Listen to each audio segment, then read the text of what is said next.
Welcome to சுடு தண்ணி. இன்றைக்கி நம்ம வீடியோவில் ரொம்ப ஈஸியாக செய்யக்கூடிய ஒரு சூப்பரான ஸ்வீட் ரெசிபி தான் பார்க்க போகிறோம். ரவா ஜாமுன் எப்படி பண்ணுறதுன்னு பார்க்கலாம். இது குலோப் ஜாமுன் மாதிரியே கிட்டத்தட்ட அதே டேஸ்ட்டில் தான் இருக்கும். ரொம்ப ஜூஸியான சாஃப்டான ஜாமுன் எப்படி பண்ணுறதுன்னு பார்க்கலாம். இதோட இன்க்ரீடியன்ஸை நான் டிஸ்கிரிப்ஷன் பாக்ஸில் கொடுத்துருக்கேன். இப்போ வாங்க சேர்ந்து சமைக்கலாம். நம்ம முதல்ல சுகர் சிரப் ரெடி பண்ணிடலாம். அதுக்கு 2 கப் சர்க்கரை சேர்த்துக்கோங்க. 3 கப் தண்ணி சேர்த்துக்கலாம். தண்ணி கொஞ்சம் கூடவே சேர்த்துக்கலாம். கொஞ்சோண்டு ஏலக்காய் தூள், குங்குமப்பூ ஒரு சிட்டிகை சேர்த்துக்கலாம். இது நல்லா கொதிக்க விட்டுருங்க.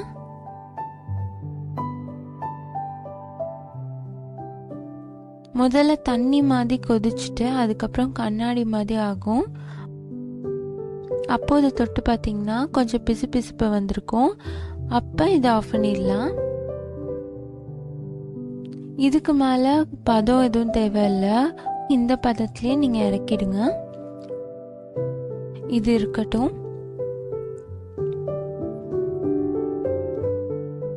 அடுத்து நம்ம ரவையை வறுக்க போகிறோம். அதுக்கு 1 கப் ரவை சேர்த்து ஒரு 2 நிமிஷம் நல்லா வறுத்துருங்க.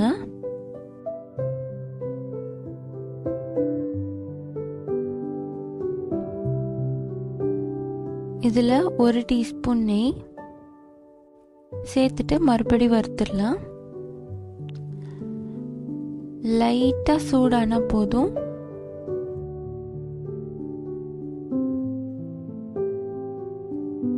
இப்போ இதில் 3 கப் பால் சேர்த்துக்கலாம். 1 கப் ரவைக்கு 3 கப் பால் சரியா இருக்கும்.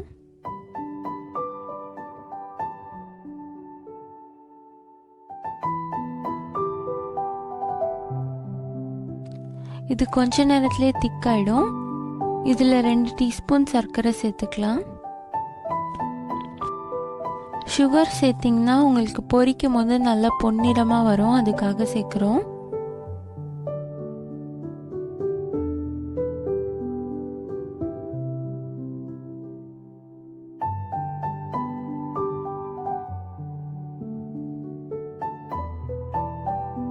இப்போ அதை மூடி வச்சு ஒரு 2 நிமிஷம் குக் பண்ணிடலாம். பாருங்கள், 2 நிமிஷத்துலேயே நல்லா திக்காயிடுச்சு. இன்னும் கொஞ்சம் வைக்கலாம். நான் மறுபடியும் 2 நிமிஷம் வைக்கிறேன்.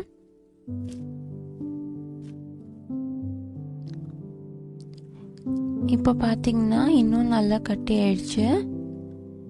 பாருங்கள், இப்போ இதுலேயும் ஒட்டாமல் வரும்.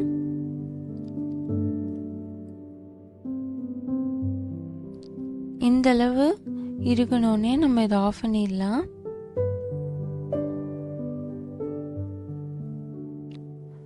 ரவை நல்லா வெந்துருச்சு. இதை ஒரு பாத்திரத்தில் மாற்றிக்கோங்க.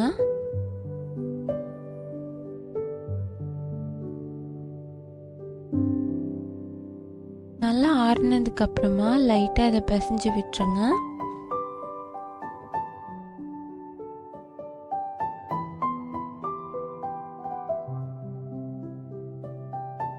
கொஞ்சமாக நெய் தடவிட்டு இதை நம்ம பால்ஸாக உருட்டிக்கலாம்.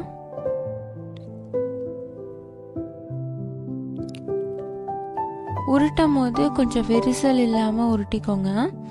அப்போ தான் நீங்கள் பொரிக்கும் போது ரொம்ப பிளந்து இருக்காது.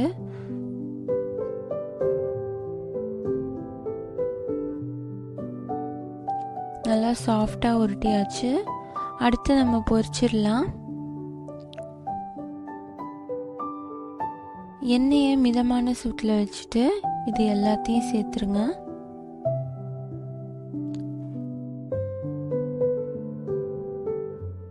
இது ஃபுல்லாக ஃப்ரை ஆகிறதுக்கு உங்களுக்கு ஒரு 10 நிமிஷமாக தான் ஆகும். சிம்லேயே வச்சு இதை நீங்கள் பொரிக்கணும்.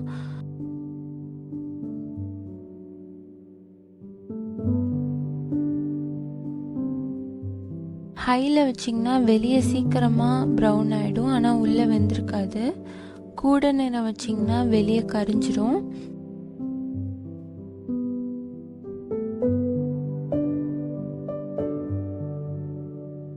அதனால் லோ ஃப்ளேம்லேயே வச்சு இதை திருப்பி திருப்பி போட்டு நல்லா பொரிச்சிருங்க. எல்லா சைடும் ஒரே கலராக இருக்கணும்.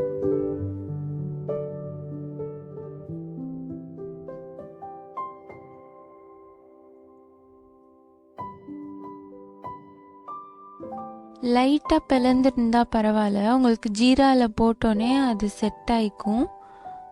ரொம்ப விரிசல் தெரியாது.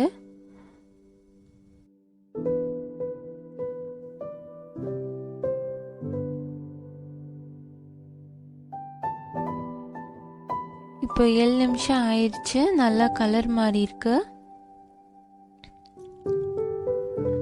பாருங்க. 10 நிமிஷத்துல நம்மளுக்கு இது கோல்டன் ப்ரௌன் ஆயிடுச்சு.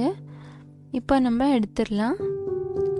இதை எடுத்த உடனே ஜீரால போட்டுருங்க.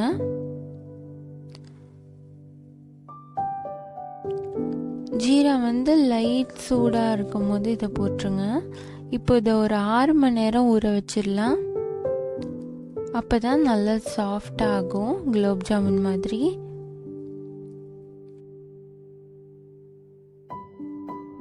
பாருங்க, கட் பண்ணி காமிச்சிருக்கேன். நல்லா உள்ள ஜீரா ஃபுல்லாக இறங்கி ஜூஸியாக சாஃப்டாக இருக்கு. கண்டிப்பாக நீங்களும் வீட்டில் ட்ரை பண்ணி பாருங்கள். இதுக்கும் குலாப் ஜாமுனுக்கும் பெரிய டிஃப்ரென்ஸ் எதுவும் இருக்காது, ரொம்ப நல்லாயிருக்கும். இந்த வீடியோ உங்களுக்கு பிடிச்சிருந்தால் லைக் பண்ணுங்கள். சுடு தண்ணி சேனலுக்கு சப்ஸ்கிரைப் பண்ணுங்கள். தேங்க்யூ.